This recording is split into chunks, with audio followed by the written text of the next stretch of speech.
With my eyes closed, there was only darkness, and when I've opened my eyes, something worse welcomed me. Nothing.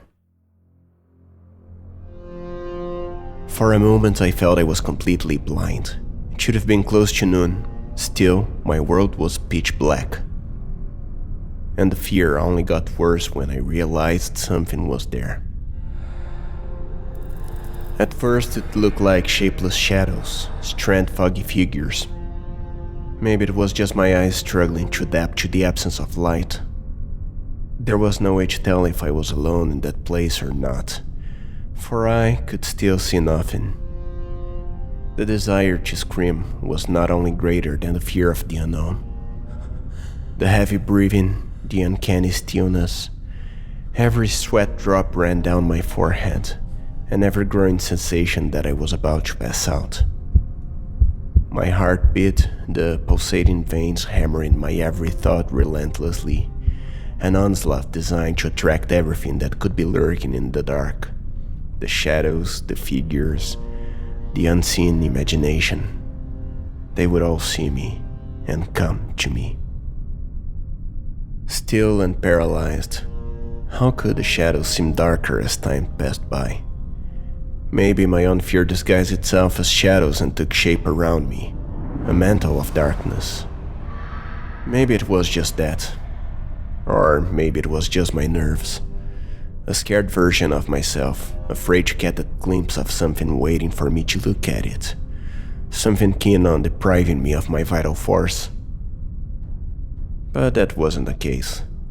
Looking over my shoulder, there was nothing there besides more darkness and more shadows. Until I've started hearing something. Was there even sound in that place before that? And what was that place? Those were important questions which, unfortunately, there was no time to look for some kind of answer, because the sounds were becoming louder. It started like a myriad of needles clinking against each other. There was no rhythm. Sometimes it sounded frantic and sometimes slow, like the world was decelerating, just waiting for the inevitable. I could feel that it was only a matter of time.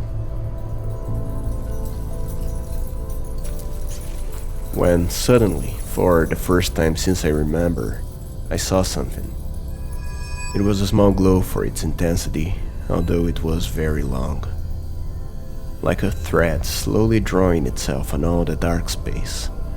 A thread that seemed to start nowhere and to end somewhere, and, little by little, more threads started appearing as the sound of those needles kept getting louder. My eyes that seemed to be looking for some kind of comfort in this unknown source of light weren't even blinking while staring those threads. Mesmerizing, captivating, horrifying. The glow somehow seemed to talk to me. It could tell me stories if it wanted, show me places I've never dreamed of, and produce sounds beyond my imagination. Mesmerizing, captivating, horrifying. The tingling of the needles stopped abruptly. The threads were still there, glowing in the dark place, but they seemed to have lost any comfort that my eyes were trying to get from them. Instead, they started looking like traps, waiting in the shadows. Those threads, the looming of dreams and nightmares, the trap from reality itself that captures hope. Those threads unite both dream and reality. The darkness whispered in my ear, a hissing, treacherous, threatening female voice. It sounded like the surrounding shadows. For a split second, not even my heart was beating anymore. The sweating had stopped. My lungs pumped air automatically, involuntarily keeping me from dying. And that's when the needles started clinking again. Thousands of needles seemed to approach from all around me. The sound grew ever louder, speeding towards me. in a desperate competition against my racing heart. My breathing felt heavier. I looked around desperately when, for the first time, I realized my body was snared on that web. I felt the distant glow beginning to fade gently, like a bad dream slipping through my fingers. Maybe the darkness dominated that place once more, but unfortunately it was something worse. There were shadows, figures, small creatures walking, slithering, crawling the threads. The arachnids seemed to creep from every direction. It was like I could feel them crawling over me, climbing my legs, my arms, walking behind my ears and waltzing all around my head. Maybe that was true, or maybe it was just my subconscious preparing my body for the shock of something greater. Wait. Darkness' voice whispered to me, and silence prevailed again. Around me, hundreds of thousands of small eyes were staring at me. They were waiting for the voice, for its command. Something was about to happen. Something was coming. I could feel that in my body. Every cell knew it. Goosebumps overwhelmed me. Even my heart seemed to pump more blood than usual. I could sense a threatening presence getting closer. A presence so great, so horrifying, that even shadows seemed to fear it. Fear is futile. Darkness spoke once more. It reverberated all over the shadows that surrounded me. When I looked up, an indescribable feeling of terror, an unnamed presence, the sensation that my eyes were peering the end of all hope. Slowly, darkness started to dissipate, and I found myself laying over my old mattress. I could see an overcast day from a window beside me, although the few escaping sunbeams seemed cold and dead. I could still not move. Perhaps the shadows were somehow allowing me to see something, because when I looked up, the dark place was still there. I could see those faintly glowing threads looming. Rolling my eyes trying to look for where the floor should be, there was only more shadows and hundreds of thousands of arachnids crawling on the web.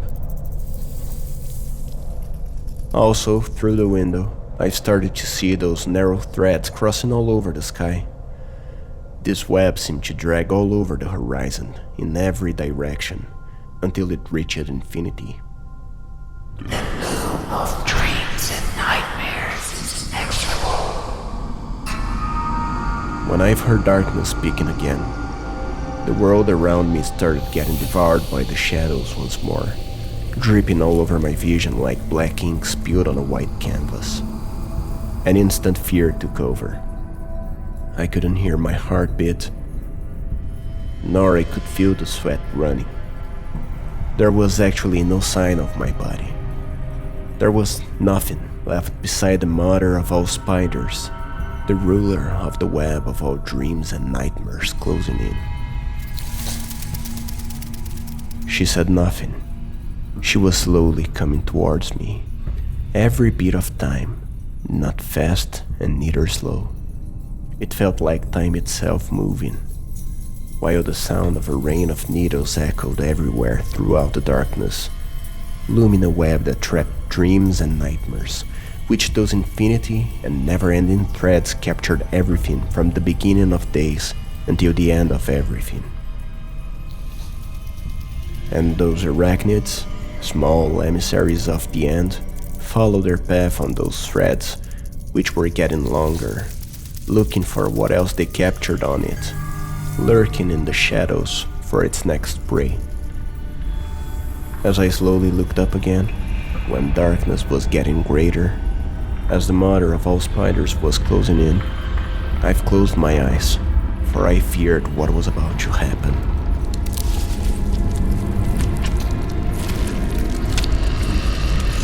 With my eyes closed, there was only darkness.